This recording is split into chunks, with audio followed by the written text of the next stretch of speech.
पीले दांत वाली बहू। रंजना कभी ब्रश नहीं करती थी। उसे कितनी बार उसके माँ बाप ने डांटा, लेकिन उसका कोई असर उस पर होता ही नहीं था, जिस कारण से उसके दांत पीले पीले हो जाते हैं। शादी के बाद। अरे बहू, वैसे तो तुझ में कोई कमी नहीं है, पर तेरे दांत इतने पीले कैसे हैं बेटा? कैसे मतलब?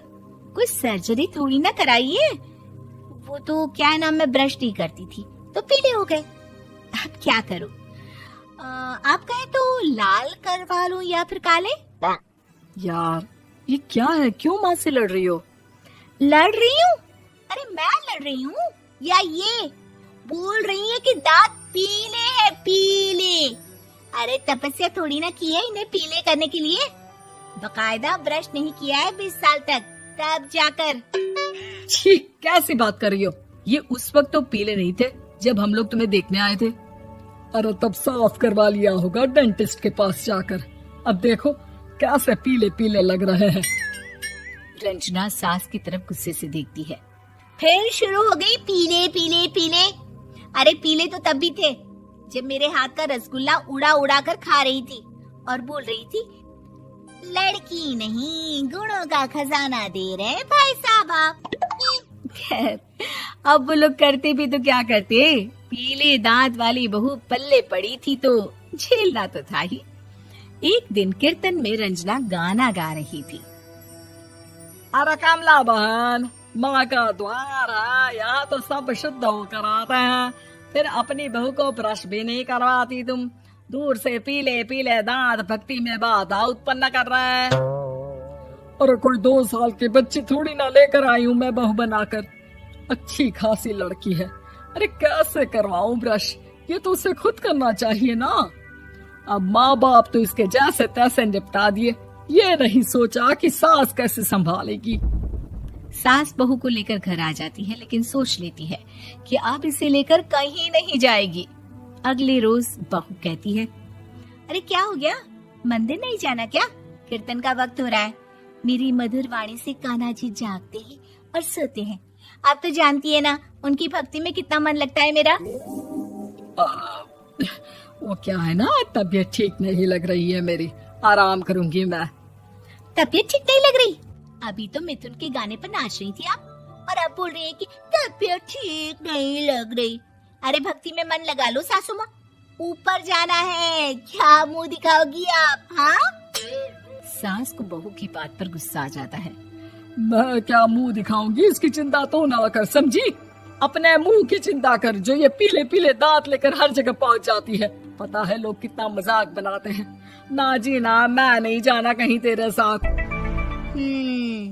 तो ये बात है। कोई ना, मत जाओ, मैं अपने कमरे में ही बैठकर भक्ति कर लूंगी। ऊपर वाला दांत थोड़ी ना देखता है, मन देखता है, भावना देखता है। और अरे बस बस, तू सब कुछ दिखा, बस ये सफेद चमकदार दांत ना दिखाना किसी को, है? जा यहाँ से। बहू को सास की बात का कोई फर्क नहीं पड़ता, वो तो जैसी थी वैसी ही रह जाती है। सुबह नहाकर किचन में खाना बनाना, फिर खाना खाना, कीर्तन भजन करना और सो जाना। एक दिन, माँ जी मैं सहेली के घर जा रही हूँ, शाम को लेट आऊंगी। हाँ हाँ तो जाना, मैंने कौन सा तेरी आरती करनी है घर पर बैठकर। रंजना सहेली के घर जाती है, जहाँ वो पार्टी में जाने की तैयारी कर रही होती है। अरे शिखा, कहाँ जाने की तैयारी कर रही है? मैं गलत वक्त पर आ गई क्या? अरे नहीं यार, उल्टा सही वक्त पर आई है। मैंने ये साड़ी और ज्वेलरी निकाली है यार, शाम को इनके ऑफिस की एक पार्टी में जाना है। बताना कैसा लग रहा है ये सब? नहीं यार, इस ड्रेस के साथ तो वो वाली ज्वेलरी अच्छी लगेगी। हाँ हाँ सही बोल रही है, मैंने ध्यान ही नहीं दिया। वैसे तो हमेशा से मस्त फैशन सेंस रखती है। तो बड़ा जाती होगी ना पति के साथ पार्टी में।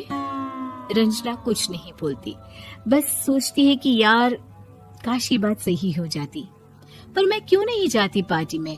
क्या इन लोगों की कोई पार्टी होती नहीं होगी? रंजना घर आती है और रात में पति से सवाल करती है, एक बात बताइए, आप मुझे किसी पार्टी में क्यों नहीं ले जाते? क्या आपके यहाँ ऑफिस में पार्टी नहीं होती? पति बेचारा क्या कहता कि दांत पीले हैं तुम्हारे इसलिए।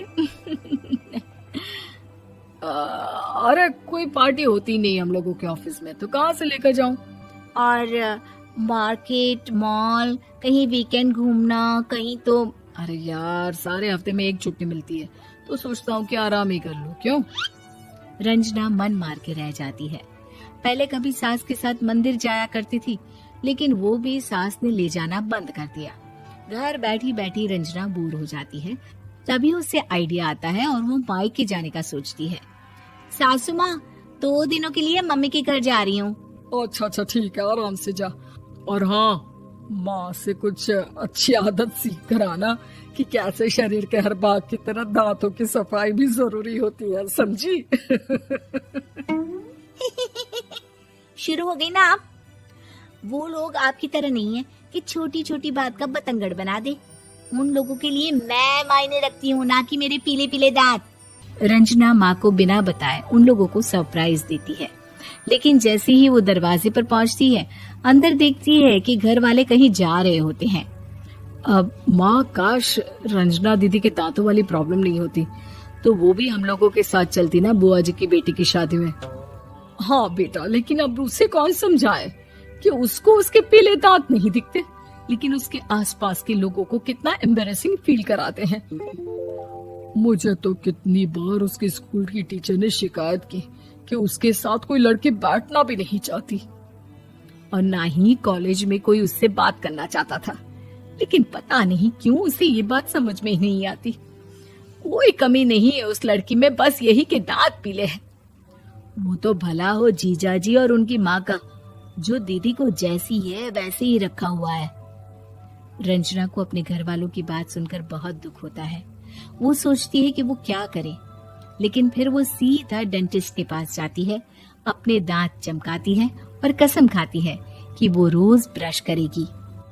अरे क्या हो गया? तुम तो 2 दिनों के लिए गई थी ना।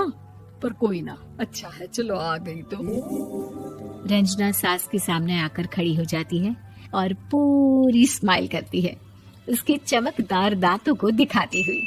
हैं? चले मंदिर। माँ, मुझे माफ कर दीजिए, मैंने आप लोगों को बहुत एम्बैरेसिंग फील करवाया। मैं आज से रोज ब्रश करूंगी।